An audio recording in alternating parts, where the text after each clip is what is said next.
नमस्कार दोस्तों, स्वागत है आपका अपने YouTube channel GK and update bye खुशी में।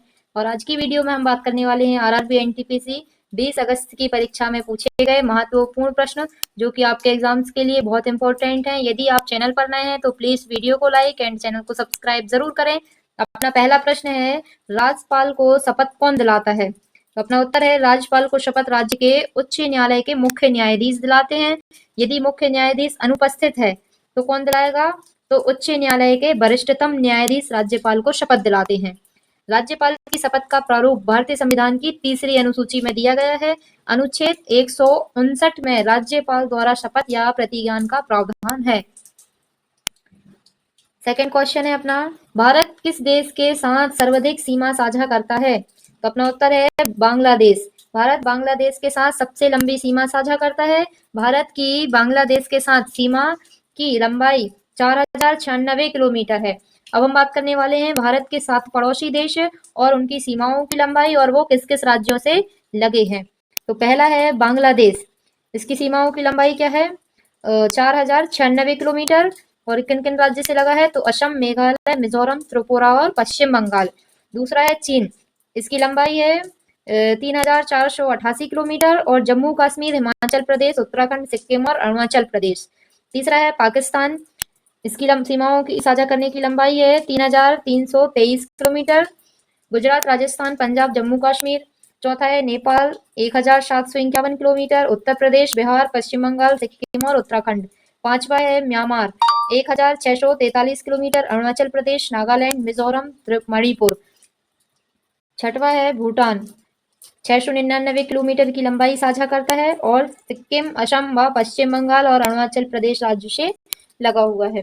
सातवां है अफगानिस्तान, जो कि 106 किलोमीटर की लंबाई साझा करता है और यह जम्मू कश्मीर से लगे हुए राज्य से लगा हुआ है। ओके, यदि आप चैनल पर नए हैं तो प्लीज वीडियो को लाइक एंड चैनल को सब्सक्राइब जरूर करें और आप हमें कमेंट करके जरूर बताएं कि आपका पेपर किस डेट में और किस शिफ्ट में है। अपना अगला प्रश्न है, मार्च 2025 में प्रचंड प्रहारशी अभ्यास कहाँ आयोजित हुआ था? तो अपना उत्तर है, मार्च 2025 में प्रचंड प्रहार नामक त्रिसेवा एकीकृत बहु डोमेन युद्ध अभ्यास अरुणाचल प्रदेश में आयोजित किया गया। यह अभ्यास भारतीय नौसेना, वायुसेना और भारतीय सेनाओं द्वारा कितने से कितनी तारीख तक? तो 25 से 27 मार्च तक आयोजित किया गया। और अभ्यास का मुख्य उद्देश्य क्या है? तो ये तीनों सेनाओं के बीच सामान्य और युद्ध क्षमताओं को बढ़ाना था। अब हम बात करने वाले हैं कुछ सैन्य अभ्यास और देश। तो पहला है वरुण। देश कौन से हैं? भारत और फ्रांस। दूसरा शक्ति, भारत और फ्रांस। सूर्य किरण, भारत और नेपाल। जाइमैक्स, भारत और जापान। सहयोग कैचिंग, भारत और जापान। गरुण शक्ति अभ्यास, भारत और इंडोनेशिया। लमित्य, भारत और सेशेल्स। नसीम अल बहर, भारत और ओमान। अल नगाह, भारत और Oman. Hand in hand, Bharat और चीन देश से लगा है ना। और आगे है ओसिडेक्स, भारत और ऑस्ट्रेलिया। प्रबल दोस्ती, भारत और कजाकिस्तान। खज्जर, भारत और किर्गिस्तान। मैत्री अभ्यास, भारत और थाईलैंड। अजायोध्या अभ्यास, भारत और यूनाइटेड किंगडम। कॉन्कर्ड सैन्य अभ्यास, भारत और United kingdom. Dessert eagle, Bharat और संयुक्त अरब अमीरात। एक्वेरिन सैन्य अभ्यास, भारत और मालदीव। ये रहे हमारे कुछ सैन्य अभ्यास और देश, जो कि आपके पेपर के लिए बहुत इंपॉर्टेंट है। यदि आप चैनल पर नए हैं तो प्लीज वीडियो को लाइक एंड कमेंट जरूर करें। अगला प्रश्न है, भारतीय संविधान का अनुच्छेद 14 किससे संबंधित है? यहाँ थोड़ा डिस्टर्ब है। अपना उत्तर है, भारतीय संविधान का अनुच्छेद 14 समानता का अधिकार से संबंधित है, जो कानून के समक्ष समानता और कानूनों का समान संरक्षण प्रदान करता है। इसका मतलब है कि भारत के राज्य क्षेत्र में किसी भी व्यक्ति को कानून के सामने समान माना जाएगा और उसे कानून का समान संरक्षण मिलेगा। भारतीय संविधान में मौलिक अधिकार जो भाग 3 में है, वो अनुच्छेद 12 से 35 तक दिए गए। ये अधिकार नागरिकों को व्यक्तिगत और सामूहिक रूप से बुनियादी स्वतंत्रता प्रदान करते हैं। अब हम बात करने वाले हैं कुछ मौलिक अधिकार, जो आपकी परीक्षा के लिए बहुत इंपॉर्टेंट है। तो पहला है समानता का अधिकार, जो कि अनुच्छेद 14 से 18। दूसरा है स्वतंत्रता का अधिकार, 19 से 22। शोषण के विरुद्ध अधिकार, 23 से 24। धार्मिक स्वतंत्रता का अधिकार, 25 से 28। शिक्षा और संस्कृति का अधिकार, 29 से 30। संवैधानिक उपचारों का अधिकार, 32। ये रहे हमारे कुछ मौलिक अधिकार जो कि आपकी परीक्षा के लिए बहुत इंपॉर्टेंट हैं। यदि आप चैनल पर नए हैं तो प्लीज वीडियो को लाइक एंड चैनल को सब्सक्राइब जरूर करें। अगला प्रश्न है, वरुण मिलिट्री एक्सरसाइज किन देशों के बीच होती है? तो अपना उत्तर है वरुण सैन्य अभ्यास भारत और फ्रांस के बीच एक द्विपक्षीय नौसैनिक अभ्यास है। अगला प्रश्न है, अनुच्छेद 5 किससे संबंधित है? तो अनुच्छेद 5 नागरिकता से संबंधित है। भारतीय संविधान का अनुच्छेद 5 नागरिकता से संबंधित है।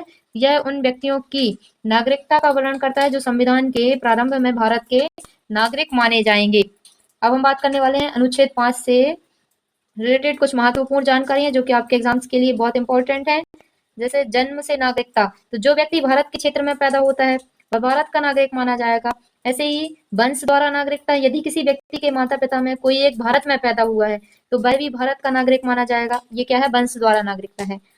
अब निवास द्वारा नागरिकता, तो जो व्यक्ति संविधान के प्रारंभ से ठीक पहले कम से कम 5 साल से भारत में मामूली रूप से निवास रहा है, मतलब रहता आया है, वह भारत का नागरिक माना जाएगा।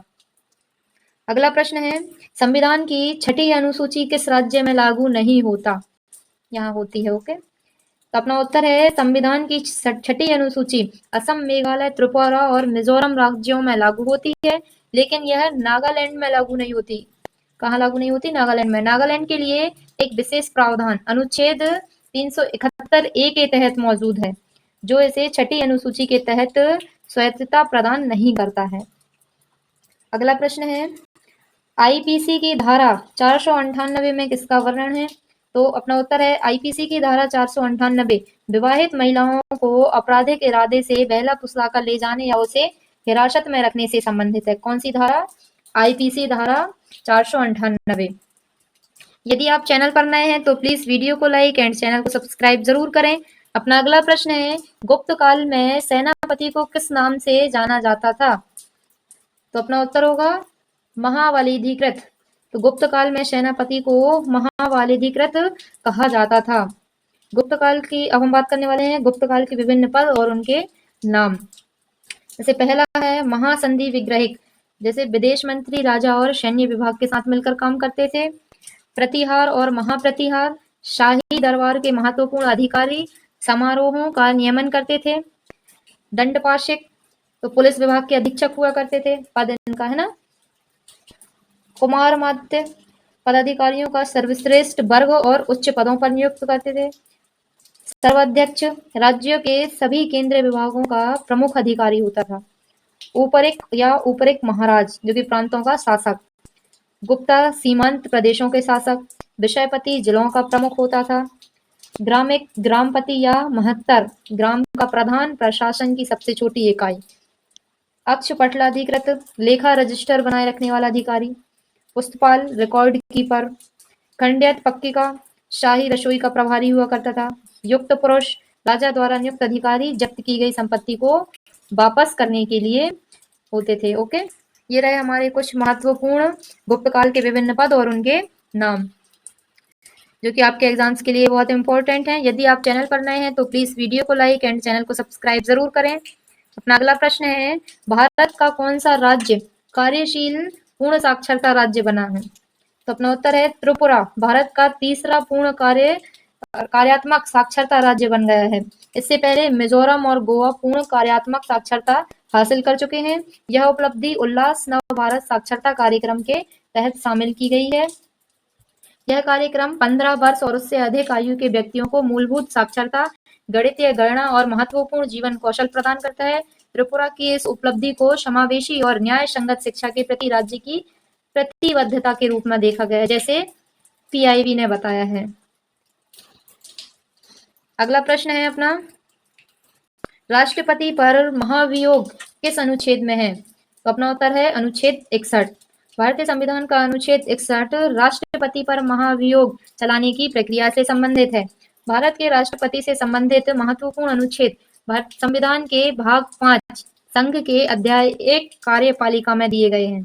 ये अनुच्छेद 52 से 78 तक है, जिसमें राष्ट्रपति के चुनाव, शक्तियों और कार्यकाल अन्य पहलुओं का वर्णन करते हैं। अब हम बात करने वाले हैं राष्ट्रपति से संबंधित कुछ महत्वपूर्ण अनुच्छेद, जो कि आपके एग्जाम्स के लिए बहुत इंपॉर्टेंट है। पहला अनुच्छेद है अनुच्छेद 52, तो भारत का एक राष्ट्रपति होगा। किसमें लिखा है? अनुच्छेद 52 में। अनुच्छेद 53, संघ की कार्यकारी शक्ति राष्ट्रपति में निहित होगी और वह इसका प्रयोग स्वयं या अपने अधीनस्थ अधिकारियों के माध्यम से करेगा।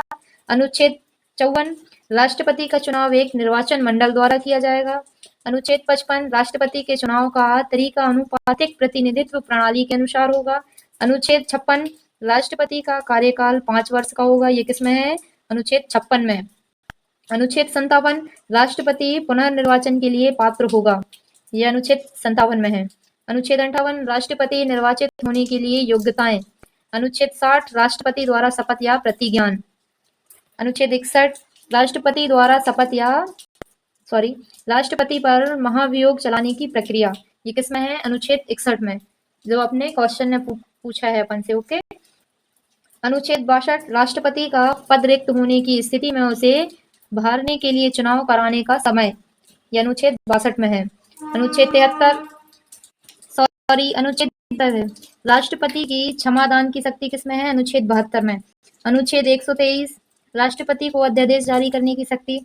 अनुच्छेद 143, राष्ट्रपति को सुप्रीम कोर्ट से सलाह लेने की शक्ति। ये रहे हमारे कुछ महत्वपूर्ण राष्ट्रपति से संबंधित अनुच्छेद, जो कि आपके एग्जाम्स के लिए बहुत इंपॉर्टेंट है।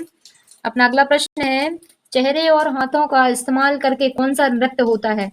तो अपना उत्तर है, चेहरे और हाथों का इस्तेमाल करके होने वाला नृत्य है कथकली, जो केरल का एक शास्त्रीय नृत्य है। कथकली में नर्तक चेहरे के भावों और हाथों के इशारों का उपयोग करके कहानियों को व्यक्त करते हैं। अगला प्रश्न है, मौर्य वंश के संस्थापक कौन है? तो चंद्रगुप्त मौर्य मौर्य वंश के संस्थापक हैं, जिन्होंने 322 ईसा पूर्व में मौर्य साम्राज्य की स्थापना की थी। अगला प्रश्न है, मालाबार तट के पश्चिमी भाग में कौन सा द्वीप स्थित है? तो अपना उत्तर है लक्षद्वीप। मालाबार तट के पश्चिमी भाग में लक्षद्वीप द्वीप समूह स्थित है। टेक्स्ट बुक, यह द्वीप समूह अरब सागर में मालाबार तट के निकट केरल के पश्चिमी तट से दूर स्थित है। यदि आप चैनल पर नए हैं तो प्लीज वीडियो को लाइक एंड चैनल को सब्सक्राइब जरूर करें। 7वीं पंचवर्षीय योजना का उद्देश्य क्या था? तो अपना उत्तर है, 7वीं पंचवर्षीय योजना का मुख्य उद्देश्य सामाजिक न्याय के माध्यम से आर्थिक उत्पादकता का गन्य उत्पादन और रोजगार सृजन के क्षेत्र में विकास स्थापित करना था। इस योजना में प्रौद्योगिकी उत्पन्न द्वारा उद्योगों की उत्पादकता के स्तर में सुधार पर बल दिया गया। अगला प्रश्न है, किसी राज्य का वास्तविक कार्यपालक कौन होता है? तो अपना उत्तर है मुख्यमंत्री। किसी राज्य का वास्तविक कार्यपालक मुख्यमंत्री होता है, जबकि राज्यपाल राज्य का संवैधानिक प्रमुख होता है। मुख्यमंत्री राज्य सरकार का वास्तविक प्रमुख होता है और यह राज्य के मंत्रिपरिषद का भी प्रमुख होता है। यदि आप चैनल पर नए हैं तो प्लीज वीडियो को लाइक एंड चैनल को सब्सक्राइब जरूर करें। अगला प्रश्न है, योजना आयोग के प्रथम अध्यक्ष कौन थे? अपना सही उत्तर है जवाहरलाल नेहरू। योजना आयोग का अध्यक्ष हमेशा वर्तमान प्रधानमंत्री होता है। वर्तमान में योजना आयोग के स्थान पर नीति आयोग को लाया गया, जिसे राष्ट्रीय भारत परिवर्तन संस्था, जिसे नीति आयोग भी कहा जाता है। इसका गठन 1 जनवरी 2015 को केंद्रीय मंत्रिमंडल के प्रस्ताव के माध्यम से किया गया था। अध्यक्ष प्रधानमंत्री नरेंद्र मोदी, उपाध्यक्ष हैं सुमन बेरी, पूर्णकालिक सदस्य VK राजवत और प्रो रमेश चंद्र। पदेन अध्यक्ष हैं गृह मंत्री अमित शाह, कृषि मंत्री शिवराज सिंह चौहान, वित्त मंत्री निर्मला सीतारमण और रक्षा मंत्री हैं राजनाथ सिंह। अगला प्रश्न है, विजयनगर साम्राज्य को किसने हराया था? तो अपना उत्तर है, विजयनगर साम्राज्य को 1565 ईस्वी में तालीकोटा के युद्ध में दक्कन सल्तनतों के संगठन ने हराया था। इस युद्ध में विजयनगर के शासक अलिया राम राय की हार हुई और विजयनगर साम्राज्य को काफी नुकसान हुआ। विजयनगर साम्राज्य और दक्कन सल्तनतों के बीच यह युद्ध 23 जनवरी 1565 को लड़ा गया। अगला प्रश्न है, राज्यसभा का सीटों का आवंटन किस अनुसूची में है? तो अपना सही उत्तर है चौथी अनुसूची। राज्यसभा में सीटों का आवंटन भारतीय संविधान की चौथी अनुसूची में दिया गया है। अब हम बात करने वाले हैं राज्यसभा की सीटों के बारे में और अधिक जानकारी, जो कि आपके एग्जाम्स के लिए बहुत इंपॉर्टेंट है। अधिकतम सदस्य संख्या कितनी है? 250। निर्वाचित सदस्य हैं 238 राज्य और केंद्र शासित प्रदेशों से। मनोनीत सदस्य हैं 12। वर्तमान सदस्य कितने हैं इसमें? 245 और वर्तमान निर्वाचित सदस्य हैं 233। वर्तमान मनोनीत सदस्य हैं 12। अगला प्रश्न है अपना, सांस लेते समय फेफड़े का आयतन किस यंत्र से मापा जाता है? तो अपना उत्तर है स्पाइरोमीटर नामक यंत्र। सांस लेते समय फेफड़े के आयतन को मापने के लिए स्पाइरोमीटर नामक यंत्र का उपयोग किया जाता है। यह यंत्र सांस के साथ अंदर और बाहर जाने वाली हवा की मात्रा को मापता है। यदि आप चैनल पर नए हैं तो प्लीज वीडियो को लाइक एंड चैनल को सब्सक्राइब जरूर करें। अपना अगला प्रश्न है 2025 के विश्व वन्यजीव दिवस की थीम क्या है? तो अपना सही उत्तर है वन्यजीव संरक्षण वित्त लोगों और ग्रह में निवेश। 2025 विश्व वन्यजीव दिवस की थीम वन्यजीव संरक्षण वित्त लोगों और ग्रह में निवेश है। अगला प्रश्न है अचार को खराब होने से बचाने के लिए किसका प्रयोग किया जाता है? तो अपना सही उत्तर है सिरका। सिरका का प्रयोग किया जाता है। अगला प्रश्न है दिल्ली विधानसभा चुनाव 224 किसने जीता था? तो अपना उत्तर है भारतीय जनता पार्टी। कितनी सीट से? 48 सीट से। अगला प्रश्न है अल्ट प्लस टैब की का प्रयोग किसके लिए किया जाता है? तो अपना सही उत्तर है अल्ट प्लस टैब की का उपयोग विंडोज में खुले हुए विभिन्न प्रोग्राम या विंडोज के बीच स्विच करने के लिए किया जाता है। अब हम बात करने वाले हैं महत्वपूर्ण कीज और शॉर्टकट कुंजीज। कार्य और शॉर्टकट कुंजीज। पहला है दस्तावेज खोलने के लिए Ctrl+O का उपयोग किया जाता है। दस्तावेज सहेजने के लिए Ctrl+S। चयनित सामग्री काटें Ctrl+X। क्लिपबोर्ड की सामग्री चिपकाएं Ctrl+V। सभी सामग्री चयन करने के लिए Ctrl+A का उपयोग करेंगे। इटैलिक करने के लिए Ctrl+I। फॉन्ट आकार घटाने के लिए Ctrl+ कोष्ठक। पाठ को केंद्र में करने के लिए Ctrl+E। दाईं ओर संरेखित करने के लिए Ctrl+R का उपयोग करेंगे। क्रिया पूर्ववत करने के लिए Ctrl+Z। जूम इन करने के लिए Ctrl++ का उपयोग करेंगे। 100% जूम पर लौटने के लिए Ctrl+O का उपयोग करेंगे। विंडो विभाजित करने के लिए Ctrl+Alt+S और नया दस्तावेज बनाने के लिए Ctrl+N। दस्तावेज बंद करने के लिए Ctrl+W। चयनित सामग्री कॉपी करने के लिए Ctrl+C। केवल पाठ चिपकाने के लिए Ctrl+Shift+V। बोल्ड करने के लिए Ctrl+V। अंडरलाइन करने के लिए Ctrl+U का उपयोग करेंगे। फ्रंट आकार के लिए Ctrl+ कोष्ठक का उपयोग करेंगे। बाईं ओर संरेखित करने के लिए Ctrl+S का उपयोग करेंगे। आदेश रद्द करने के लिए ESC का उपयोग करेंगे। क्रिया फिर से करने के लिए Ctrl+Y का उपयोग करेंगे। जूम आउट करने के लिए Ctrl+- का उपयोग करेंगे। माउस जूम इन या माउस जूम आउट करने के लिए Ctrl+ स्क्रॉल व्हील करेंगे। विभाजन निकालने के लिए Alt+Shift+C या फिर Ctrl+ का उपयोग करेंगे। ये रहे हमारे कुछ महत्वपूर्ण कार्य और उनकी शॉर्टकट कुंजीज जो कि आपके एग्जाम्स के लिए बहुत इंपॉर्टेंट है। और आप हमें कमेंट करके जरूर बताएं कि आपका एग्जाम किस शिफ्ट में और किस डेट को है। अगला प्रश्न है हाल ही में नीरज चोपड़ा ने कौन से रिकॉर्ड बनाया है? अपना उत्तर है नीरज चोपड़ा का अब तक का सर्वश्रेष्ठ प्रयास 16 मई 2025 को दोहा डायमंड लीग 2025 में आया, जहां उन्होंने अपने सर्वश्रेष्ठ 90.23 मीटर के अपने व्यक्तिगत सर्वश्रेष्ठ रिकॉर्ड को स्थापित करने के साथ ही एक नया राष्ट्रीय रिकॉर्ड बनाया। यह पहला मौका रहा जब नीरज ने 90 मीटर मार्क को पार किया है। अगला प्रश्न है राष्ट्रकूट वंश का संस्थापक कौन है? तो अपना सही आंसर है दंती दुर्ग। यदि आप चैनल पर नए हैं तो प्लीज वीडियो को लाइक एंड चैनल को सब्सक्राइब जरूर करें। अपना अगला प्रश्न है भारतीय संविधान का अनुच्छेद 244 क्या है? तो अपना सही उत्तर है भारतीय संविधान का अनुच्छेद 244 भारत में अनुसूचित क्षेत्रों और अनुसूचित जनजातियों के संरक्षण हेतु विशिष्ट नियम प्रदान करता है।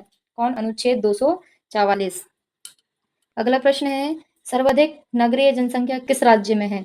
तो अपना सही राइट आंसर है भारत में सर्वाधिक शहरी जनसंख्या महाराष्ट्र राज्य में है। 2011 की जनगणना के अनुसार महाराष्ट्र में 50.8 मिलियन से अधिक लोग शहरी क्षेत्रों में रहते हैं, जो देश की कुल शहरी आबादी का 13.5% है। हालांकि शहरीकरण के मामले में गोवा सबसे आगे है, जिसकी 62.17% आबादी शहरी क्षेत्रों में रहती है। इसके बाद तमिलनाडु, इसमें 48.4% और केरल इसमें 47.7% का स्थान है। अगला प्रश्न है मूल मात्रक कितने होते हैं? तो अपना सही आंसर है 7 मूल मात्रक होते हैं। तो पहला है लंबाई, जिसका मात्रक क्या है? मीटर। इसको किस में मापते हैं? इसका संकेत है एम। द्रव्यमान, इसका मात्रक है किलोग्राम, संकेत है केजी। समय, इसका मात्रक है सेकंड और इसका संकेत है एस। तापक्रम, इसका मात्रक है केल्विन और संकेत है के। विद्युत धारा, इसका मात्रक है एम्पियर और संकेत है ए।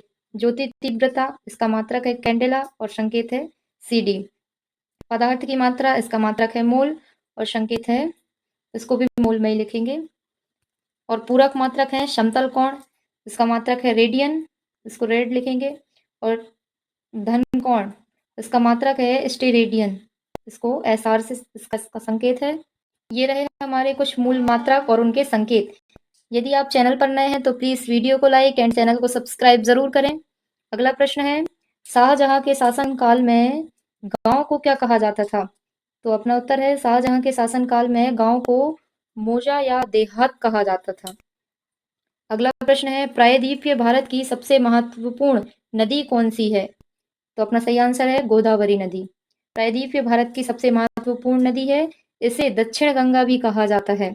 यह भारत की दूसरी सबसे लंबी नदी है और प्रायद्वीपीय भारत की सबसे बड़ी नदी प्रणाली है। अब हम बात करने वाले हैं महत्वपूर्ण नदी। गोदावरी नदी महाराष्ट्र के त्र्यंबकेश्वर से निकलकर 1465 किलोमीटर की यात्रा करते हुए आंध्र प्रदेश में बंगाल की खाड़ी में मिल जाती है। यह नदी महाराष्ट्र, तेलंगाना, आंध्र प्रदेश, छत्तीसगढ़, मध्य प्रदेश, उड़ीसा और कर्नाटक राज्यों से होकर गुजरती है।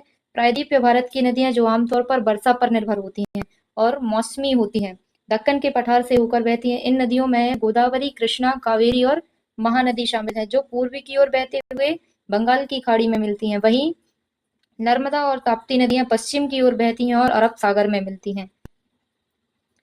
यदि आप चैनल पर नए हैं तो प्लीज वीडियो को लाइक एंड चैनल को सब्सक्राइब जरूर करें। तो दोस्तों आज के लिए इतना ही। आशा करती हूँ कि आपको यह वीडियो पसंद आया होगा। जुड़े रहिए ऐसे ही और यूजफुल कंटेंट्स के लिए जीके एंड अपडेट वाली खुशी के साथ। धन्यवाद।